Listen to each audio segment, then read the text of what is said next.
నమస్తే సార్. నమస్తే సార్, ఎన్నో వివాదాల మధ్య రజాకార్ మూవీ ఫైనల్గా రిలీజ్ అయ్యింది. మూవీ ఎలా ఉంది సార్?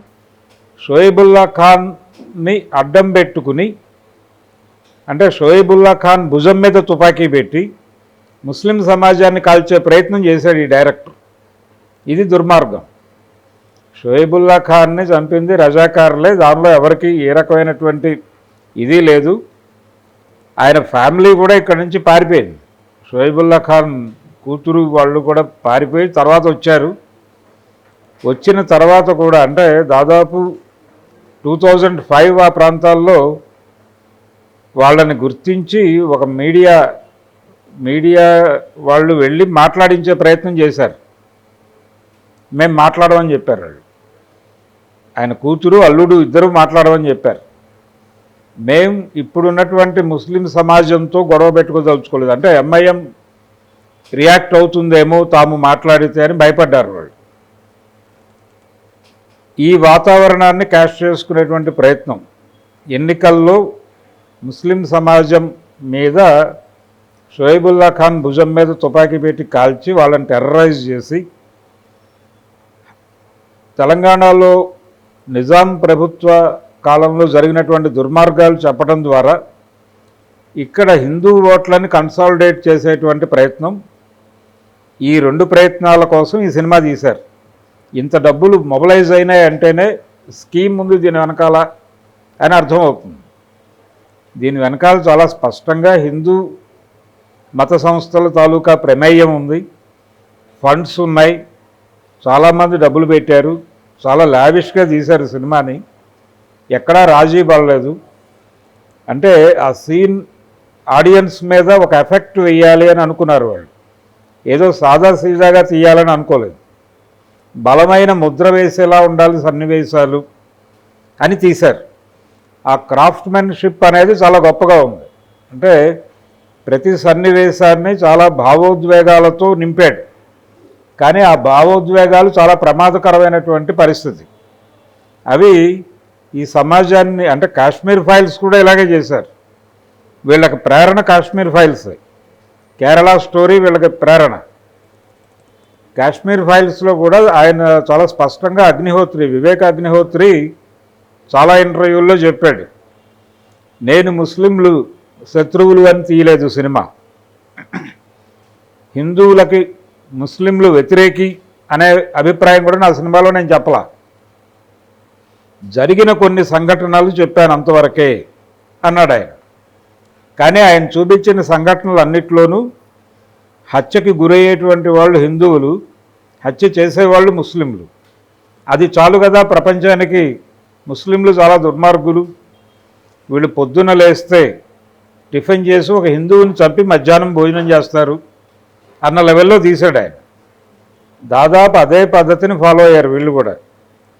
ఫాలో అయ్యారు అంటే కథగా ఒక థ్రెడ్ లేదు దీనికి, అంటే ఒక ఏకసూత్రత లేదు, అనేక సంఘటనలు. అంటే వీళ్ళు కూడా కాశ్మీర్ ఫైల్స్ దీన్నే ఫాలో అయ్యారు.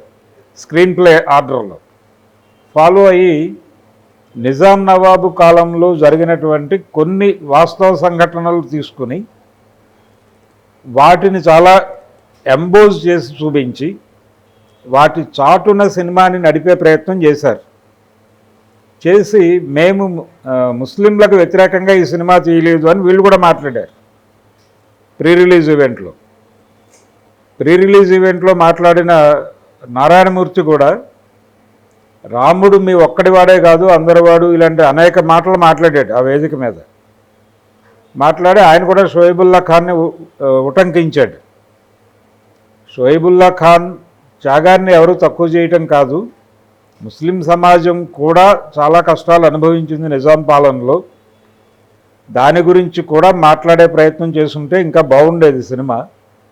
కానీ అది కాకుండా వీళ్ళ ప్రోగ్రాం, నిజానికి ఆ రోజు వీళ్ళు కొత్తగా చెప్పింది కూడా ఏం లేదు. ఆ రోజున హిందూ మహాసభ, నిజాం నవాబు పరిపాలనలో హిందూ సమాజం చాలా అణచివేత అనుభవిస్తోంది అని గాడ్సే గారి కోర్టు స్టేట్మెంట్లో కూడా రాసి ఉంటుంది. మరణ వాంగ్మూలం అని చెప్పి ఆయన పబ్లిష్ అయిన బుక్ మార్కెట్లో అవైలబుల్గానే ఉంది. అది దాంట్లో చాలా స్పష్టంగా నిజాం నవాబు పాలన నుంచి హిందూ సమాజాన్ని విముక్తం చేయాల్సిన అవసరం ఉందని రాస్తాడు ఆయన. రాయటం మాత్రమే కాదు, ఆ రోజున హిందూ మహాసభ వాళ్ళు కొన్ని దళాలని తెలంగాణ గ్రామాల్లో తిప్పారు. గో టు విలేజ్ క్యాంపెయిన్ లాగా. అంటే ఒక 10 మంది యువకులు కలిసి ఒక గ్రామానికి వెడతారు. వెళ్ళి అక్కడ హిందువులందరినీ రకరకాల చోట్ల సమావేశపరిచి, నిజాం పరిపాలనలో మనం చాలా కష్టాలు అనుభవిస్తున్నాం, ఈ పరిస్థితిని మార్చాలి అని ఒక ప్రోగ్రాం ఇచ్చే ప్రయత్నం చేశారు. అలా మహారాష్ట్ర నుంచి 4-5 దళాలు వచ్చి ఇక్కడ తిరిగినాయి. అలా తిరిగిన దళాల్లో ఒక దళంలో గాడ్సే కూడా పాల్గొన్నాడు. ఆయన కూడా వచ్చి ఇక్కడ ప్రచారం చేశాడు తెలంగాణ పల్లెల్లో. అరెస్ట్ అయ్యాడు ఆయన. అరెస్ట్ అయిన తర్వాత అందరితో పాటు ఆయన్ని కూడా తీసుకొచ్చి ఇక్కడ హైదరాబాద్ కొత్వాల్ ముందు హాజరుపరిచారు. వీళ్ళని పట్టించింది ఒక పూజారి, హిందూ మతానికి చెందిన పూజారి. వీళ్ళు అనవసరంగా మత కల్లోలాలు రేపే ప్రయత్నం చేస్తున్నారు ఊళ్ళల్లో అనేది ఆయన కంప్లైంట్. ఆ కంప్లైంట్ మేరకు వీళ్ళని తీసుకొచ్చి ఇక్కడ కొత్వాల్ ముందు హాజరుపరిస్తే 1 ఇయర్, సంవత్సరం పాటు శిక్ష చేసి వీళ్ళందరినీ చెంచులగూడ జైలుకి పంపించారు. ఇక్కడ శిక్ష చేసే బయటకు వెళ్ళాడు ఆయన, గాడ్సే. ఇది చరిత్ర అందరికీ తెలిసిన విషయమే. అయితే ఈ సినిమాలో ఇవన్నీ మాట్లాడే ప్రయత్నం చేయలేదు వాళ్ళు.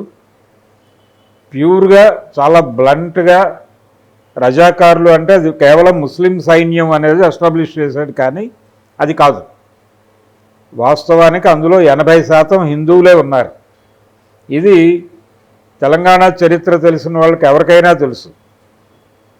రెండవది, తెలంగాణలో జరిగిన అణిచివేత, రైతాంగం మీద జరిగిన అణిచివేత, రైతు కూలీల మీద జరిగిన అణిచివేత, తెలంగాణలో అమలైనటువంటి బానిసత్వం, ఇది కేవలం నిజాం నవాబు చేసింది మాత్రమే కాదు. నిజాం నవాబు మద్దతు ఉంది వీళ్ళకి, కానీ ప్రధానంగా అధికారం చెలాయించింది హిందూ దొరలే. ఈ దొరల్లో కూడా 2 రకాలు ఉండేవాళ్ళు. అంటే నేరుగా నిజాంతో, అంటే నిజాముతో నియమించబడిన వాళ్ళు ఉన్నారు, నిజాం కంట్రోల్లోకి వెళ్ళిన దొరలు కూడా ఉన్నారు. నిజాం నియోగించినటువంటి దొరల పాలనలో నేరుగా నిజాం సైన్యమే కొన్ని దుర్మార్గాలు చేసింది. ఆ ఏరియాలో జరిగినటువంటి కొన్ని సంఘటనలు పట్టుకుని వాటిని ఎంబోజ్ చేసే ప్రయత్నం చేశాడు ఈ డైరెక్టర్. చేసి ఇదిగో బలానా చోట దీని రెఫరెన్స్ ఉందని మాట్లాడతాడు రేపు పొద్దున. ఒక చెదురుమదురు సంఘటన ఒకటి తీసుకుని దాన్ని మొత్తం సమూహానికి అంటగట్టి మొత్తంగా ఇక్కడ ముస్లింలు చాలా ప్రమాదకరమైన వ్యక్తులు అనే టైపులో ఎస్టాబ్లిష్ చేసే ప్రయత్నం చేశాడు ఆయన. ఇది చాలా దుర్మార్గమైన సినిమా. వాళ్ళ ఉద్దేశం ఎన్నికల్లో ఓటర్ మూడ్ని ఎఫెక్ట్ చేయటం కోసం ఈ సినిమా తయారై చాలా కాలం అయింది. దాదాపు 2 ఏళ్ల క్రితమే అయిపోయింది. ఇది రెడీ అయిపోయింది. 2 ఏళ్ల క్రితమే వీళ్ళు ఇంటర్వ్యూలు ఇచ్చారు, రకరకాల యూట్యూబ్ ఛానల్స్లో మాట్లాడారు. నెమ్మదిగా ఇప్పుడు రిలీజ్ చేశారు ఈ సినిమాని ఎన్నికల ముందు.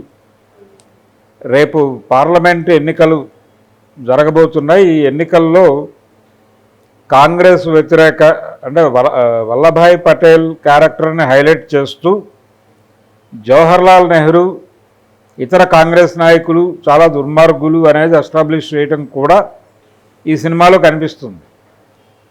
వల్లభాయ్ పటేల్ లేకపోతే అసలు హైదరాబాద్ సంస్థానం ఏమైపోయేది, నిజాం పరిపాలన, ఆ ప్రజల్ని విముక్తి చేసినటువంటి విముక్తి ప్రదాతగా వల్లభాయ్ పటేల్ని చూపిస్తారు క్లైమాక్స్లో. ఇది టోటల్గా రజాకార్ అనేటువంటి సినిమాలో.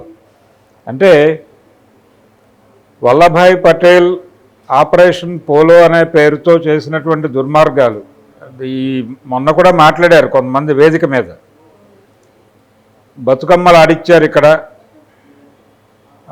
నగ్నంగా బతుకమ్మలు ఆడిచ్చారు అని మాట్లాడారు.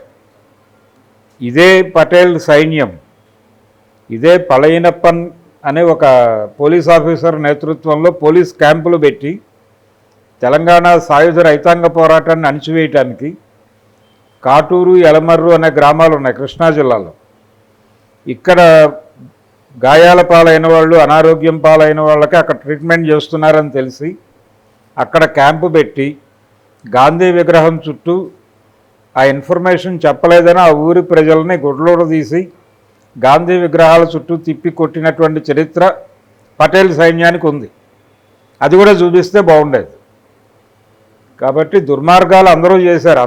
అంటే వాళ్ళు చేస్తే దుర్మార్గం, మేము చేస్తే గొప్ప పని అన్నట్టుగా ఎస్టాబ్లిష్ చేసి చరిత్ర ఎవరికీ తెలియదు, మనం కొత్తగా చెప్పబోతున్నాం అన్న స్టైల్లో సినిమాని నడిపారు. ఇది చాలా ఖచ్చితంగా హిందూ మతోన్మాద చిత్రం. ఇది సమాజంలో ఒక రకంగా చిచ్చు పెట్టే సినిమానే. అంటే కలిసి ఉన్నటువంటి రెండు సమూహాల్లో ఒక సమూహాన్ని విలన్గా చూపించేటువంటి ప్రయత్నం జరిగింది. ఆ రోజున ఎలాగైతే ఈ గ్రామాల్లో హిందూ మహాసభ దళాలు ప్రచారం చేస్తుంటే ఆ ఊళ్ళో ఉన్నటువంటి హిందూ సమాజం నుంచే వ్యతిరేకత ఎదుర్కొన్నారు. అలాంటి వ్యతిరేకత రావాలి ఇలాంటి సినిమాల పట్ల.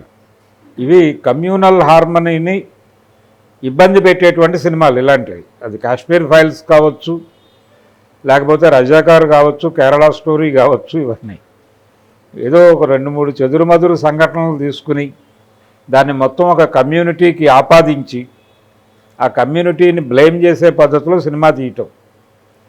ఇప్పటికైనా వాళ్ళు ఒక్కసారి చరిత్ర చదువుకుని దొరతనము అనగానేమి, తెలంగాణలో ఉన్న దొరలందరూ ముస్లింలేనా అనేది చూసుకోవాలి.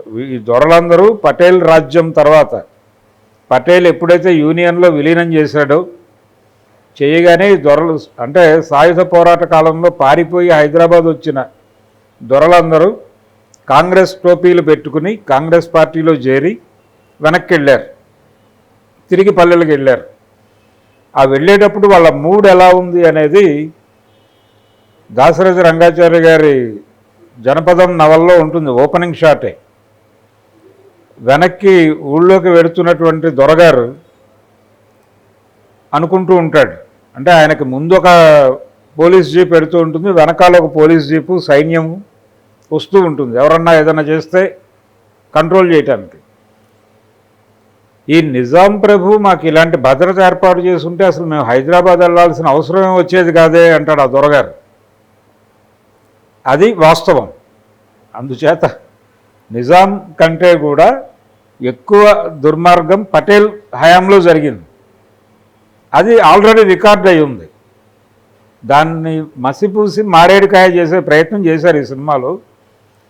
దీన్ని తెలంగాణ సమాజం, తెలంగాణలో ఉన్నటువంటి చరిత్ర తెలిసిన ప్రజలు ఉన్నారు ఇప్పటికీ, వాళ్ళు నోరు విప్పి ఈ సినిమా గురించి మాట్లాడాల్సిన అవసరం అయితే బలంగా ఉంది. Okay sir, thank you.